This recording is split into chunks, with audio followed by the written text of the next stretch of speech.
जय श्री कृष्णा। आज हम शीतला सप्तमी की कथा सुनेंगे।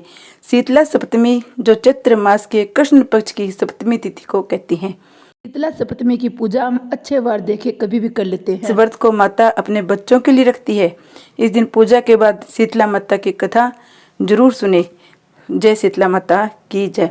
एक गांव में ब्राह्मण दंपति रहते थे। दंपति के 2 बेटे और 2 बहुएं थी। दोनों बहुओं को लंबे समय के बाद बेटे हुए। इतने में शीतला सप्तमी का पर्व आया। वे इस पर्व को मनाने लगे। घर के पर्व के अनुसार ठंडा भोजन तैयार किया गया। दोनों बहुओं ने मन में विचार आया कि यदि हम ठंडा भोजन करेंगे तो हमारे बच्चे बीमार हो जाएंगे। बेटे भी अभी बहुत छोटे हैं। इस कुविचार के कारण दोनों बहुओं ने पशुओं के दाना तैयार करने के बर्तन में गुपचुप 2 बाटी तैयार कर ली। सास बहू शीतला की पूजा करके आई। शीतला माता की कथा सुनी। बाद में सास तो शीतला माता के भजन करने के लिए बैठ गई। दोनों बहुएं बच्चों के रोने का बहाना बनाकर घर आई। दाने के बर्तन से गर्मा गर्म रोटला निकाले, चूरमा किया और पेट भर खा लिया। सास ने घर आने पर बहुओं से भोजन करने के लिए कहा।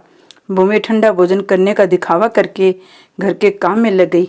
सास ने कहा, बच्चे कब से सोए हैं, उन्हें जगाकर भोजन करा दो। बहुएं जैसे ही अपने बेटों के पास जगाने गई, उन्होंने उन्हें मर्त पाया। ऐसा बहुओं की करतूतों के फलस्वरूप शीतला माता के प्रकोप से हुआ था। बहुएं विवश हो गई। सास ने घटना जानी तो बहुओं से झगड़ने लगी। सास बोली, तुम दोनों ने अपने बेटों के बदौलत शीतला माता की अवहेलना की है, उसे नाराज किया है, इसलिए अपने घर से निकल जाओ। बेटों को जिंदा सवस लेकर ही घर पर पैर रखना। अपने बेटों को टोकरे में सुलाकर दोनों बहुएं घर से निकल पड़ी। जाते जाते रास्ते में एक जीर्ण वृक्ष आया। ये वृक्ष खेजड़ी का वृक्ष था। इसके नीचे ओरी और शीतला दोनों बहनें बैठी थी। दोनों के बालों में विपुल प्रमाण में जूं हो रही थी। बहुओं ने थकान के अनुभव भी किया था। दोनों बहुएं ओरी ओ माता और शीतला माता के पास आकर बैठ गई। उन दोनों ने शीतला और ओरी के बालों से खूब सारी जुएं निकाली। जुओं का नाश होने से ओरी और शीतला ने अपने मस्तक में शीतलता का अनुभव किया। कहा, तुम दोनों ने हमारे मस्तक को शीतल और ठंडा किया है। वैसे तो तुम्हें पेट की भगवान शांति मिले। दोनों बहुएं एक साथ बोली, पेट का दिया वही लेकर हमारी मारी भटकती है, परंतु शीतला माता के दर्शन हुए नहीं है। शीतला माता ने कहा, तुम दोनों पापिन हो, दुष्ट हो, दुराचारणी हो, तुम्हारा तो मुंह देखने योग्य भी नहीं हो। शीतला सप्तमी के दिन ठंडा भोजन करने के बदले तुम दोनों ने गरम गरम भोजन बनाया और गरम भोजन खाया। ये सुनते बहुओं ने शीतला माता जी को पहचान लिया। देवरानी जेठानी ने दोनों माताओं का वंदन किया। गिड़गिड़ाते हुए कहा, हम तो भोली भाली है। दोनों ने माता का पैर पकड़ लिया। अनजाने में ही गरम खा लिया था। आपके प्रभाव को हम जानती नहीं थी। आप हम दोनों को क्षमा करें। पुनः ऐसा दुष्कृत्य हम कभी नहीं करेंगे। उनके पश्चात भरे वचनों को सुनकर दोनों माताएं प्रसन्न हुई। शीतला माता ने मृतक बालकों को जीवित कर दिया। बहुएं तो बच्चों के साथ लेकर आनंद से पुनः अपने गांव लौट आई। गांव के लोगों ने जाना दोनों बहुओं को शीतला माता ने साक्षात दर्शन दिए हैं। दोनों को धूमधाम से स्वागत करके गांव में प्रवेश करवाया गया। बहुओं ने कहा, हम गांव में शीतला माता के मंदिर का निर्माण करवाएंगे।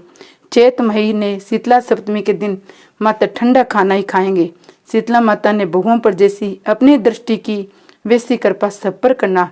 श्री शीतला माँ सदा हमें शांति, शीतलता और आरोग्यता दे। जय शीतला माता की जय। एक कथा आपको कुमारिन की और सुनाती हूँ। ये कथा बहुत ही पुरानी है। एक बार शीतला माता ने सोचा कि चलो आज मैं देखूं धरती पर मेरी पूजा कौन कौन कर रहा है, कौन मुझे मानता है। ये सोचकर शीतला माता धरती पर राजस्थान के डुंगरी गांव में आई और देखा इस गांव में मेरा मंदिर भी नहीं है, ना मेरी पूजा होती है। माता शीतला गांव की गलियों में घूम रही थी। तभी एक मकान के ऊपर से किसी ने चावल का उबला हुआ पानी नीचे फेंका। वह उबलता पानी शीतला माता के ऊपर गिरा, जिससे शीतला माता के शरीर में छाले फंफोले पड़ गए। शीतला माता के पूरे शरीर में जलन होने लगी। शीतला माता गांव में इधर उधर भाग भाग के चिल्लाने लगी, हाय मैं जल गई, मेरा शरीर तप रहा है, जल रहा है, कोई मेरी मदद करो। लेकिन उस गांव में किसी ने शीतला माता की मदद नहीं की। वे अपने घर के बाहर एक कुमारन बैठी थी। उस कुमारन ने देखा, अरे ये बूढ़ी माई तो भूत जल गई है, इसके पूरे शरीर में तपन है, इसके पूरे शरीर में छाले पड़ गए हैं, ये तपन सहन नहीं कर पा रही है। तब उस कुम्हार ने कहा, माँ तू यहाँ आकर बैठ जा, मैं तेरे शरीर के ऊपर ठंडक पानी डालती हूँ। कुम्हार ने उस बूढ़ी माई के ऊपर खूब ठंडा पानी डाला। बोली, हे माँ, मेरे घर में रात की बनी हुई राबड़ी रखी है, थोड़ा दही भी है, तो दही और राबड़ी खा ले। जब बूढ़ी माई ने ठंडी आटे की रोटी राबड़ी खाई तो उसके शरीर को ठंडक मिली। तब उस कुम्हार ने कहा, माँ बैठ जा, तेरे सिर के बाल बिखरे हुए हैं, ला मैं तेरी चोटी गूंद देती हूँ। कुम्हारन माई की चोटी गूंदने लगी, कंघी कांग से बालों में करती रही। अचानक कुम्हारन की नजर उस बूढ़ी माई के सिर पर पीछे पड़ी तो कुम्हारन ने देखा एक आंख वालों के अंदर छुपी हुई है। ये देख कर वह कुम्हारन डर के मारे घबरा कर भागने लगी। तो उस बूढ़ी माई ने कहा, रुक जा बेटी, तू डर मत, मैं कोई भूत प्रेत नहीं हूँ, मैं शीतला देवी हूँ। मैं तो इस धरती पर देखने आई थी कि मुझे कौन मानता है, कौन मेरी पूजा करता है। इतना कहकर वह 4 भुजाओं वाली हीरे जवाहरात के आभूषण पहने, सिर पर स्वर्ण मुकुट धारण किए हुए अपने असली रूप में प्रकट हो गई। माता के दर्शन कर कुम्हारन सोचने लगी, अब मैं गरीब इस माता को कहाँ बिठाऊं। तब माता बोली, बेटी तू किस सोच में पड़ गई। तब उस कुम्हार ने हाथ जोड़कर आंखों में आंसू भरते हुए कहा, माँ मेरे घर में तो चारों तरफ दरिद्रता बिखरी हुई है, मैं आपको कहाँ बिठाऊं। मेरे घर में ना तो चौकी है, ना बैठने के लिए आसन है। तब शीतला माता प्रसन्न होकर उस कुम्हारन के घर पर खड़ी हुए गधे पर बैठ गई। एक हाथ में झाड़ू, दूसरे हाथ में डलिया लेकर उस कुम्हारन के घर की दरिद्रता को झाड़ कर डलिया में भरकर फेंक दिया।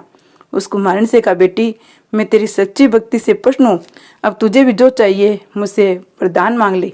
तब कुम्हार ने हाथ जोड़कर कहा, माता मेरी इच्छा है, अब आप इसी डूंगरी गांव में स्थापित होकर यहीं रहो। जिस प्रकार आपने मेरे घर की दरिद्रता को अपने झाड़ू से साफ दूर कर दिया, ऐसे आपकी भी जो होली के बाद सप्तमी को भक्ति भाव से पूजा कर आपको ठंडा जल, दही व बासी ठंडा भोजन चढ़ाए, उसके घर की दरिद्रता को साफ करना। आपकी पूजा करने वाली नारी जाति महिला का अखंड सुहाग रखना, उसकी गोद हमेशा भरी रखना। साथ ही पुरुष शीतला सप्तमी को नाई के यहाँ बाल न कटवाए, धोबी को कपड़े धुलने ना दे। पुरुष भी आप पर ठंडा जल चढ़ाकर, नारियल फूल चढ़ाकर परिवार से ठंडा बोसी भोजन करे, उसके काम धंधे व्यापार में कभी दरिद्रता न आए। तब माता बोली, तथास्तु बेटी, जो तूने वरदान मांगी है मैं सब तुझे देती हूँ। हे बेटी, तुझे आशीर्वाद देती हूँ। मेरी पूजा का मुख्य अधिकार इस धरती पर सिर्फ कुम्हार जाति का ही होगा। तभी उसी दिन से डूंगरी गांव में शीतला माता स्थापित हो गई। उस गांव का नाम हो गया शीला की डूंगरी। शीला की डूंगरी में शीतला माता का मुख्य मंदिर है। शीतला समुद्र पर वहाँ बहुत विशाल मेला भरता है। इस कथा को पढ़ने से घर की दरिद्रता का नाश होने के साथ सभी मनोकामनाएं पूर्ण होती है। जय शीतला माता की जय। जय डूंगरी के शीतला माता की जय। शीतला माता की कहानी के बाद हम गणेश जी की कहानी सुनते हैं। एक ब्राह्मण का लड़का विनायक जी की खूब ही सेवा करता।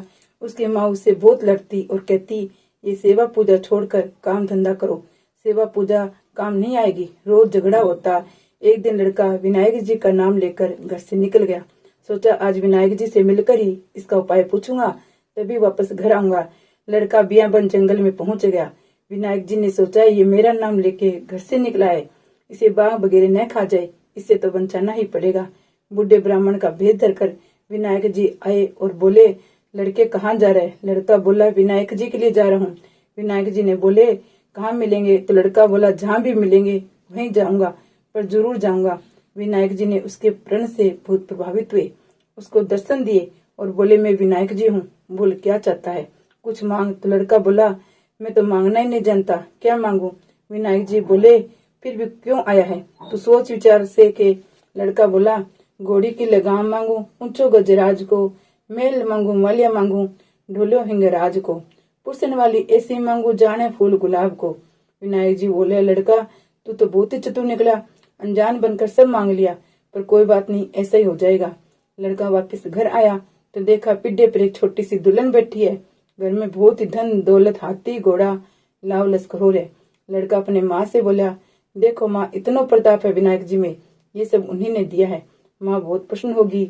हे विनायक जी भगवान, जिसे उस लड़के को दिया वैसे सबको भंडार भरना, कहते को सुनते को उखारो भरते को मारो भरना, हमारे पीर सांसरे को बनो, हमारे बेटा पोता को बनो। जय गणेश जी महाराज की जय।